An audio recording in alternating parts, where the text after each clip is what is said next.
Yay. Woo! Cool.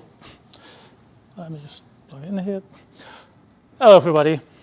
Welcome to this talk about what's new in serverless, the reInvent 2022 edition.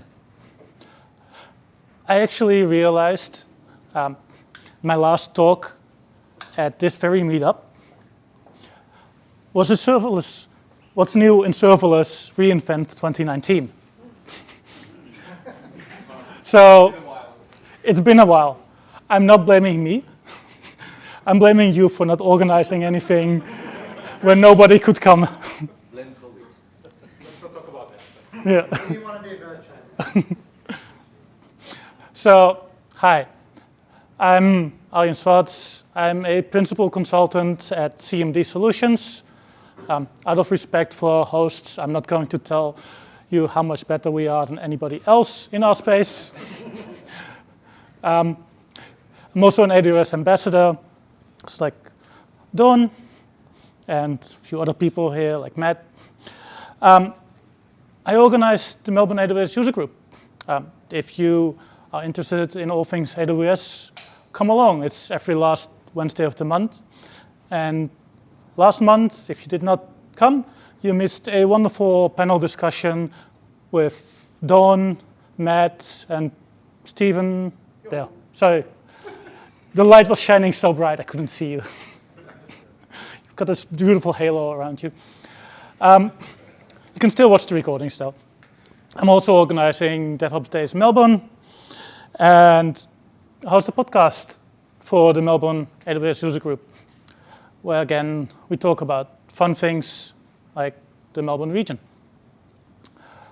Also write on my website, ignore me. Don't ignore me. And for the past 2 years, I've been a father, which means I don't actually have the free time I used to have, which, despite everything else, I don't mind too much. Now, I mentioned DevOps Days. Decided I'll just throw a plug here because it's perfectly possible to combine this with Serverless Days, or Serverless Day. Similarly priced, because we have 2 days, so the tickets are twice the price. So come to both. QR code will lead you to the site. Speaking of QR codes, I've done my best to add QR codes to all the main announcement slides that will lead you to the related blog posts. Hopefully that will make things a bit easier if you want to go deeper into things and see what else they have to say about it. Quick disclaimer, I don't know everything. A lot of things came out, and some of them are more interesting to me than others. So it's all very new. Everybody cares about the other things, so if I forgot to mention your favorite thing, my apologies. I may not have cared about it.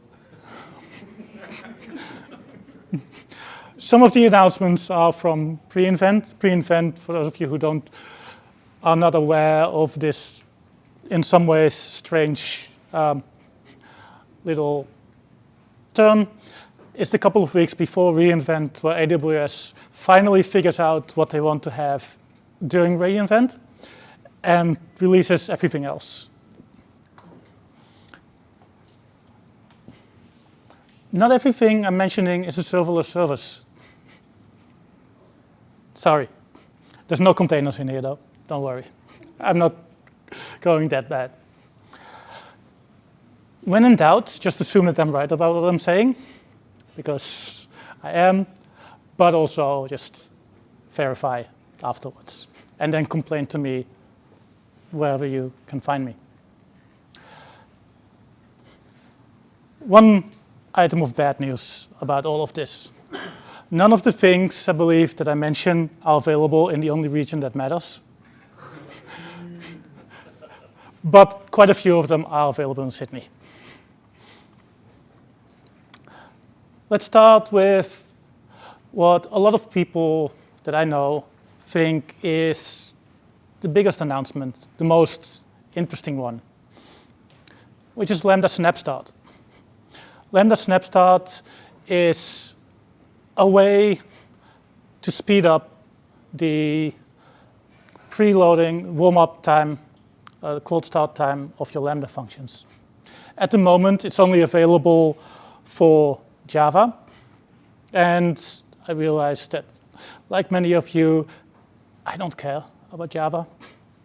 It's legacy. It's annoying to work with and bloated, which is why it's perfect for speeding up. So how this actually works is, under the hood, what AWS uses is Firecracker snapshots.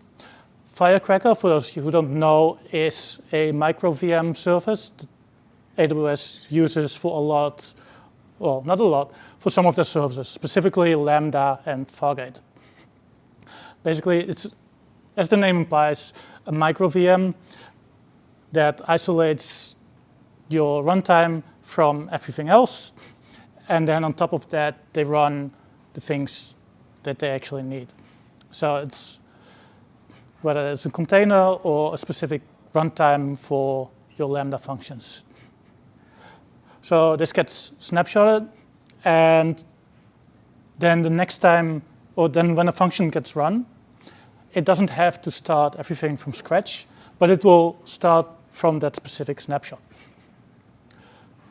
Specifically, what you'll need to do for that, though, is actually say, OK, this release needs to be snapshotted. I'm not quite sure why it is that way instead of just everything, but I suspect it's mostly to do with storage costs and overhead on the AWS side. Similarly, as I said, it started with Java, but I'm pretty sure that it's not going to be limited to Java for the rest of its life. And that's obviously for most of us who are not bothered, who are not afflicted by having to work with Java in a professional manner. That's good news. Some languages need it more than others, so I suspect it's probably going to be in order of language that can use something like this. But for all of them, it will be useful. Some other Lambda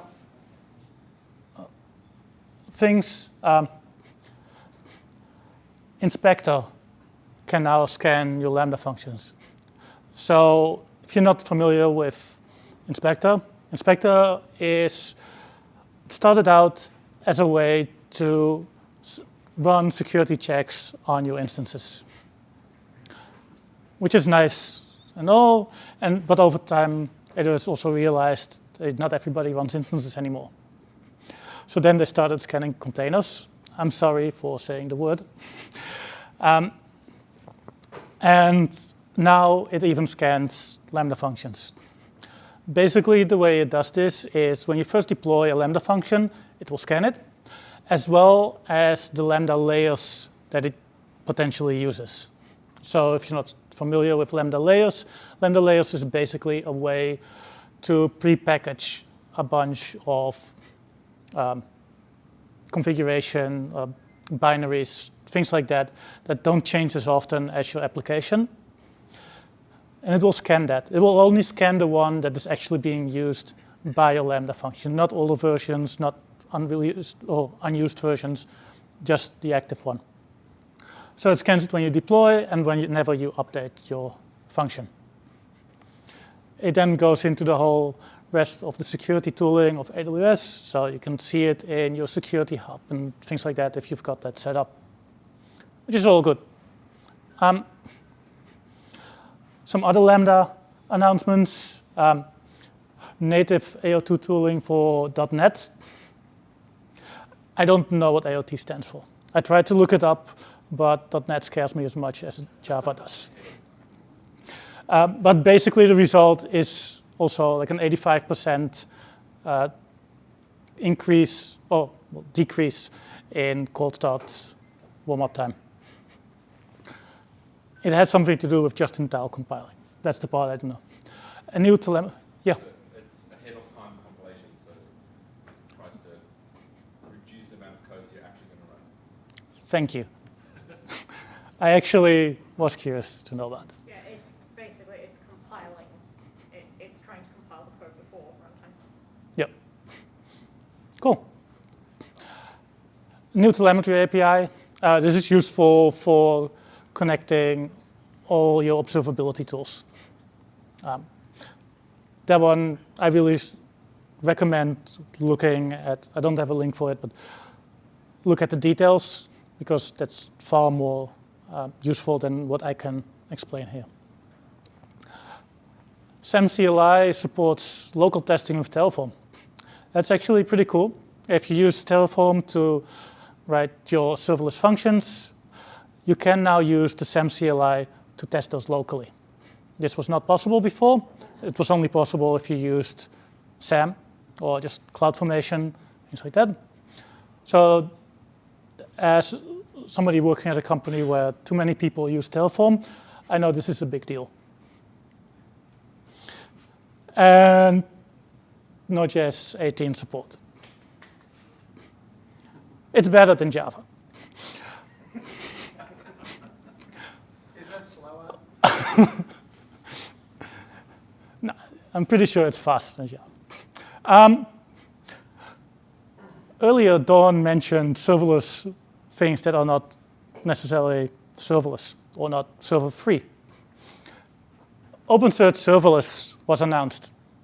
So OpenSearch, in brackets, successor to Elasticsearch service, as AWS tends to call it on all their marketing things. It's basically Elasticsearch, but open sourced by AWS when they had to start paying Elasticsearch more than they wanted. They've now got a serverless version where you pay separately for your storage and compute. You only pay for what you use, except you have to pay for a minimum of 4 OCUs, which comes down to $850 a month in the Sydney region. It is available in Sydney now, by the way. Would you use this or continue to use the more superior Algolia? Personally, for my personal work stuff, I would never use this because it's way too expensive. But it is worth investigating. As I said, make up your mind whether this counts as serverless or not, because I can make pros and cons for it. I know in the user groups, like somebody had been trying it out when it was still in preview. Since then, it became out of preview. It was in preview at reInvent, and a month later, it became GA and available in Sydney. But at the time that he was trying it, I couldn't find anything about it anymore, so I think that has changed. But it had the nice effect of scaling in one direction only. And that was not the direction that saves you money. And if you deploy this to every AWS region, it'll cost you just under $20,000 a month to do that. Fun. Serverless. Yep, but you can't deploy it to every region because it's only available in 8 regions. So that saves money, and it's only $6,000. So, yeah, that said, it might still be worth looking into. The red flag there, the minimum of 4 OCUs, is only you pay it once per account per region, technically, depending on how you set up your thing. So you can have multiple search clusters. If they use the same, whatever term they used for it, the same serverless infrastructure, you only pay that once. So it may not be as bad as it looks or as I make it sound, depending on how you actually use it. Steam. It can be very good if you're doing a lot of stuff with OpenSearch and you have a lot of different indexes and you just don't want to deal with clusters. It basically just abstracts it from being lots of different clusters. So you can just say, here are my indexes, figure out the infrastructure. If you're doing something like that with OpenSearch or Elasticsearch and you want to migrate, it can be very useful. Otherwise, yeah, that's the main thing that's very useful for us, those companies that do a lot of stuff with OpenSearch. Yep. Event-bridge pipes. So this is quite cool, my personal opinion. Basically, Dawn already mentioned event-bridge earlier and a bit about what it is, so I don't have to explain it again. But in this case, event-bridge here is limited to event-bridge pipes. As an input source, it can only use streaming data, basically. So your Kinesis, your DynamoDB streams, Kafka, either self-hosted or MSK, things like that. But what it then does is basically it allows you to add your filtering and your enrichment and then send it on to your target completely serverless. So you set it up, and you don't have to think about it anymore. And EventBridge can scale really, really well. So in that regard, this is really nice and cool that you can do this. If you have streaming sources, definitely look into it because it can optimize a lot of your work going forward. Some other things for EventBridge that were announced at pre-invent. So new scheduler, enhanced filtering, so a couple of things that just make life easier. But one that I really, really like is the possibility to export to CloudFormation. So what this means is you can, because let's be honest, I like CloudFormation and CDK and all the stuff that you can use to generate it, but it can be hard to write for some services. And EventBridge is one of those services because you basically have to provide it a bunch of YAML, a bunch of JSON, and it will then it will convert it, put it in there. And I've spent quite a bit of time in the past where I had to then get all the semicolons and the quotes and everything just right to handle the parsing of the parsing. So what you can do with this is basically use the console to generate what you want, press the export to CloudFormation button, and put it in your infrastructure as code. And then, of course, delete your test thing and just run it from your infrastructure as code, which saves a lot of time. So really nice in that regard. And you can also use EventBridge has schemas. You can now use those schemas to generate the EventBridge pipeline that you want. All really nice quality of life improvements, really. Step functions, yeah. So what's the main difference between EventBridge and Glue? EventBridge is literally an event bus. So it basically takes in data from everywhere and sends it to other places. So Glue is for processing data that's stored mostly in a single place, where EventBridge moves this data from one place to another. And that can then be to many different places. EventBridge also has, and that's one of the things I really like about, basically every AWS service sends its status updates to EventBridge, and you can hook into those to get some really nice automation set up. On the step function side, step functions has distributed map. Basically, you've always been able to provide data to step functions that it will then fan out to process, but you were limited by the size of the payload. Basically, what distributed map allows you to do is store that payload on S3. It will slurp that in and use that to fan out, which basically means that you go from a very tiny, I think it's correct me if I'm wrong, I thought it was like 128 kilobytes, the maximum payload. You can now go to, well, gigabytes of, not quite sure how that would look if you have. But actually, it's, step functions are meant for small workflows. So if you're injecting so much of work of one particular step function, I think that wouldn't be ideal. I would say step functions is meant for whatever workload you want to put on it. There are definitely use cases where it's really good for small things, but you can put extremely complex things in there that can run for hours or days. This particular feature was designed to support MapReduce type scenarios. Yeah. So if you want to MapReduce on big data, for example, that's where you use it. Because it can fan out, like Arjen said, to like 10,000 instances, for example, like 10,000 nodes processing the data at the same time. So that's quite elastic. Yep. And right at pre-invent, there was cross-account support added. We heard earlier from Dawn how well that works. I was talking about cross-region. Oh, I that's didn't great. actually test the cross-account. So, yep. Cross-region does not work. Cross-account, I couldn't speak to. I haven't tried it. Oh boy, you're right. So, speaking of things Dawn mentioned, I figured I'll put this one in as well.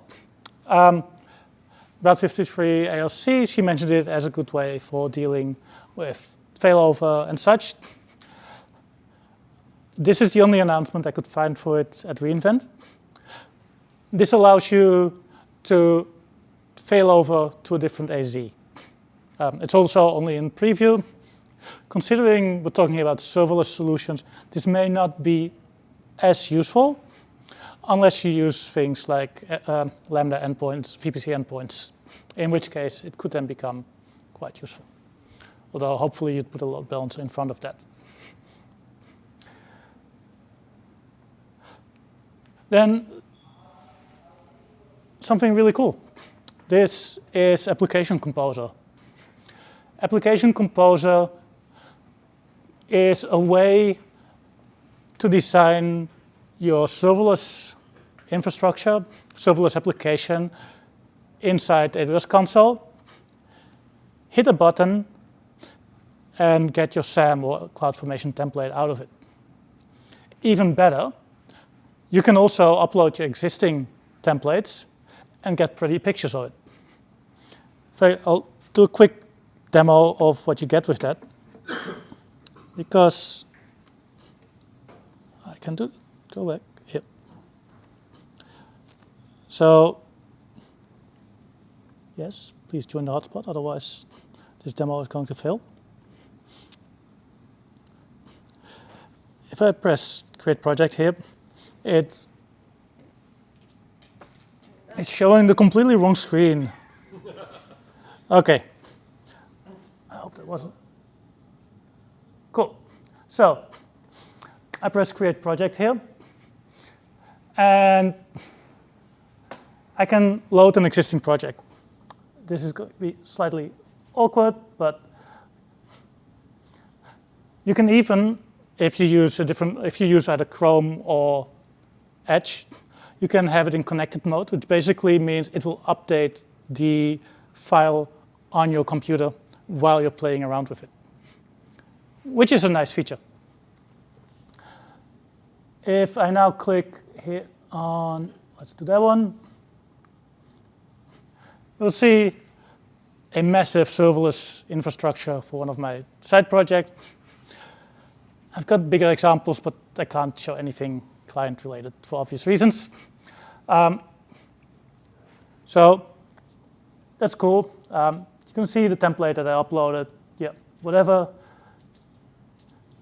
But say we want to have a DynamoDB table connected to this. We'll just do like this, and suddenly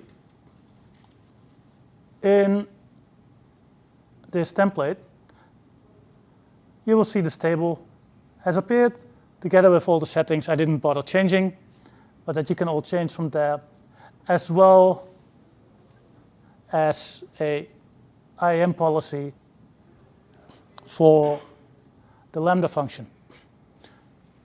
This, in my opinion, is going to be especially useful for things like prototyping.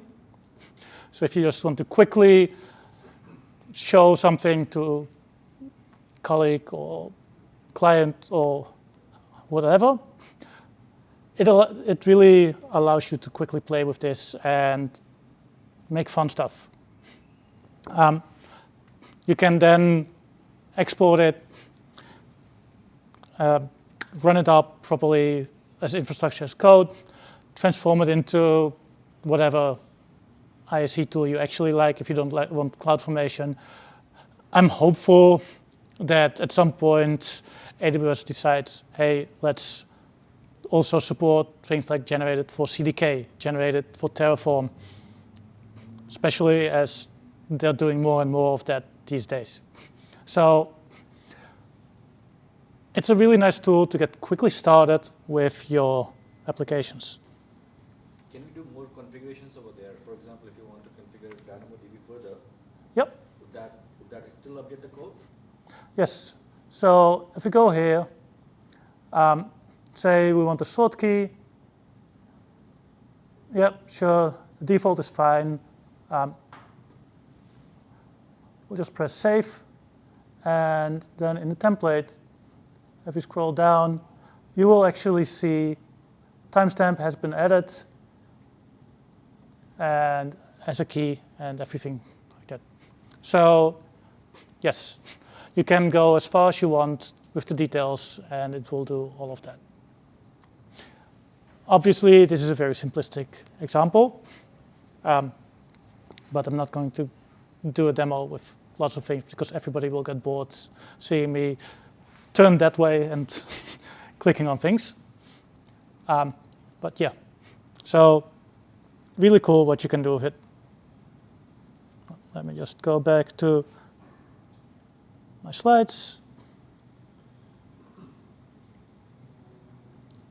Go back to this screen, please. Let's do it the other way. So yeah, that's one really cool service and really aimed at getting you up and running quicker with your serverless functions, serverless applications.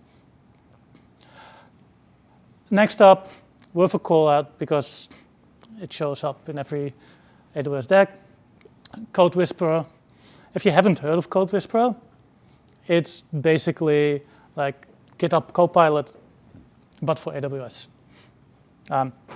Currently, it's in an open preview, still free for that reason. Try it out. It's not really easy to see on this particular display, but what it does is you type a comment for, hey, I want a function to do this, and it will generate it for you. Same like ChatGPT. Like ChatGPT, but hopefully a little bit more dependable quality-wise. Don't get me wrong, I like ChatGPT. I wouldn't count on it for writing my code, I think it's just quite yet. It's using the same open source behind the code. It's OpenAI. It might have some, but this is trained on purely AWS stuff. Different AI model. Yeah. So definitely worth playing around with. Another one, again, not 100% really serverless, except, I mean, there are no servers involved, but a really good one to keep in mind when you're developing your applications is AWS Config now has proactive compliance. What this means, so AWS Config, for those who don't know it, is a tool that keeps track of your infrastructure, but you can set up rules that check whether or not your infrastructure complies with rules that you set up. So generally speaking, up until now, that means you could have it running and it would check what has already been deployed. Standard example, not really that relevant for serverless example, but is an EC2 instance with a security group open to the world. If you have config rules set up to detect that, it can detect that and then kill that server, terminate the server.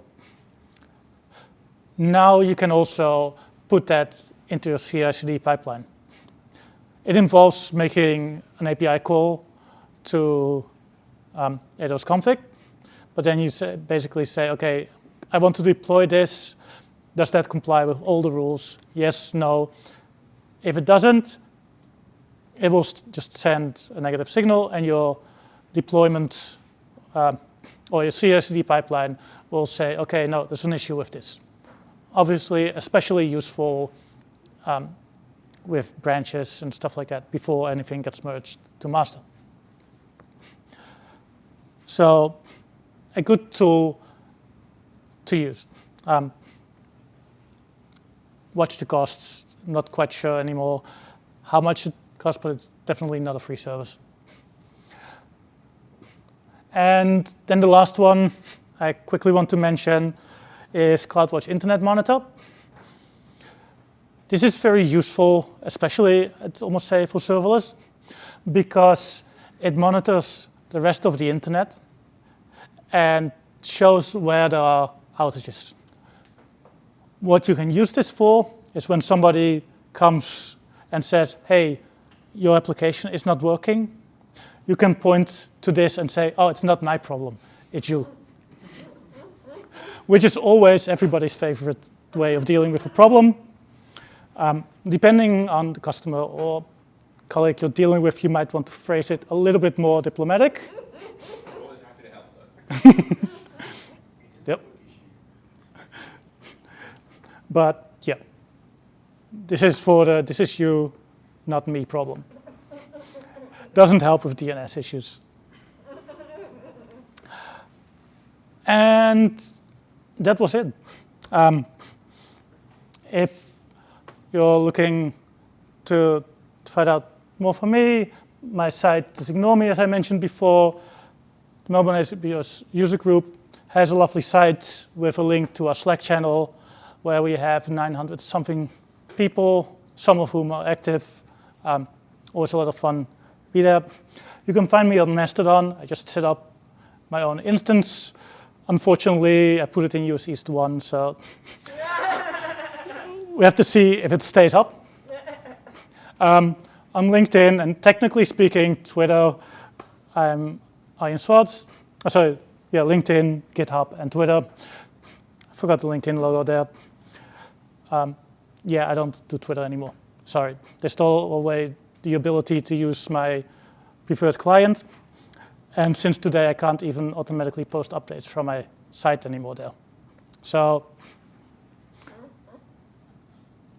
yeah, that's that. And that's it. If anybody has questions.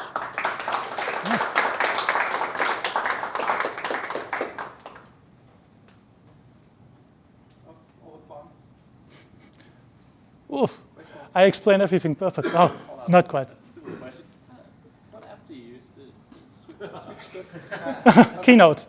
Keynote goes on that. Right. Yeah. I have a question. Yeah. What was your favorite announcement? That's always a hard one. You're welcome.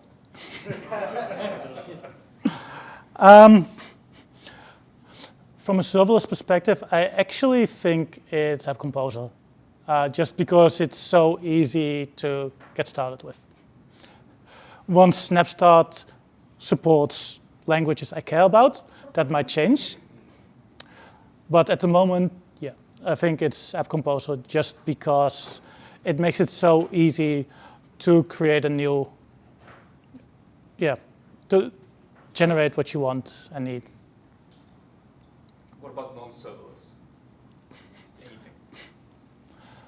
Non-serverless. I am really intrigued by some of probably like VPC letters, because it can be a really interesting way to connect different VPCs together, but also some of the identity stuff that they did, that they've rolled out with the new Cedar language and all that. I'm really looking forward to seeing where that goes, if it will eventually replace the IAM syntax that we all love to hate. So yeah, I'd say probably there. Awesome. Any other questions? So what languages you care about? The one I care about, there's two. One is for personal stuff, where I like to write everything in Go, which doesn't really need much speed up because it's just awesome. And the other is probably Python, which is one I can often use with clients. I also do a lot of TypeScript, but I'm not a big fan of the way JavaScript works under the hood, even if you get a slightly better syntax on top of it. I know that a lot of people here like that, but I'm more of a back-end developer from origin, and that means I think JavaScript should stay on a web browser, where it does a half-decent job. One Go. question. Yeah. So it's unrelated to serverless and AWS in particular, but in general, basically because it's tightly integrated. So Terraform was the most preferred tool for infrastructure provisioning, but now on the arrival of CDK, the developer has got more privileged. They started writing the infrastructure, including their application code. Yep. Doesn't matter which folder they falls in, but yes, so they have taken over that responsibility in most of the companies and many of the companies. So what do you see, like Terraform is going to die? No. Or, so like what is the use case left of the Terraform as of now? For one, if you do anything more than Terraform, more than AWS, Terraform is still a great solution, especially if you use other clouds. Yeah, but if you're just using AWS or just one cloud provider. Well, for one, nobody is going to rewrite all of the infrastructure as code, because that is an enormous waste of time and money. So if you already have a lot of Terraform, you're probably going to stick with it. We have a lot of Terraform, but all the new projects are getting into CDK. Yep. So they are not under an operations team control. They decide application load balances, they decide route configurations, they decide S3, Cool. and all those stuff. Yeah, but it will depend on a company as well. I've also worked with companies where that's definitely the direction they go to, but on the other hand, a client that I am at the moment at, they do all the new stuff in CDK, but at the same time, I had to write a lot of Terraform there. One, because some of that they had. Two, a big part of it was integrations with Cloudflare. And technically speaking, I could have used CDK for Terraform, but that, to be honest, goes a bit too far for me, because that's just layer on layer on layer, until you end up with too many abstractions and you don't know where it dies. Yeah. Is Code Whisperer for writing boilerplate, or is it for refactoring and saving existing code? It's probably a lot of boilerplate. I think at the moment I haven't really put it through its paces yet. I've played around with it here and there, so I don't know exactly how capable it is. But yeah, you can probably reuse it. It's like any other. And I would always say with any of the AI-generated code, whether it's Code Whisperer, GitHub Copilot, or just ChatGPT, always double check what it actually does.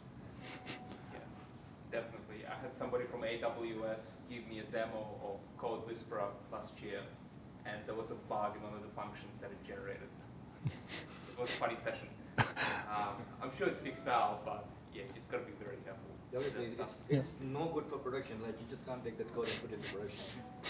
Yeah, you need to validate. You gotta validate. Yeah. You gotta think about It's it. like What it's is it? just a help, like you know. Yeah, get you started maybe. But Just and short programs, not the complex one. It needs to understand your application, but eventually it will go there. If the AI model learns a lot about because it gets all the details from different Git repositories, already written code, and compares and finds the best solution out of it, and then generate the code. Obviously. And how sure are we that those Git repositories are not Probably going to not. be riddled with bugs and human error and that they're going That's to what the be validation integrated? It's open source code. It must be perfect. It's one of those things where the intelligence of things like Code Whisper and Gitpilot come from that whole, the GitHub Copilot come from that whole thing of like, you can give it something in natural language and it can pass that out and say, here's something it looks about right. I mean, that's where a lot of the intelligence comes from in it. But again, it also depends on people knowing what they want from the natural language as well. Like, can people actually explain what they want there to be in code? And if the machine interprets it correctly, then it's going to produce something that doesn't twist the intended effect. So, yeah. Yeah, it's often the way I see those things usually used. It's for small pieces of code. Basically, like, I've got this problem, write it out for me. And instead of going to Stack Overflow and copy pasting it from there, they just generate it. Because let's be honest. Instead of going and copying and pasting a buggy solution, Yeah. What I'm hearing here is that maybe next meetup would be, you know, a good session on Code Whisper. Could be an interesting, could be very entertaining. Yeah, let's build an app. Let's see what happens. Sorry, any other questions? I have one last question, if I may. Yeah. What's a feature, service, and improvement that you would love to see come out this year?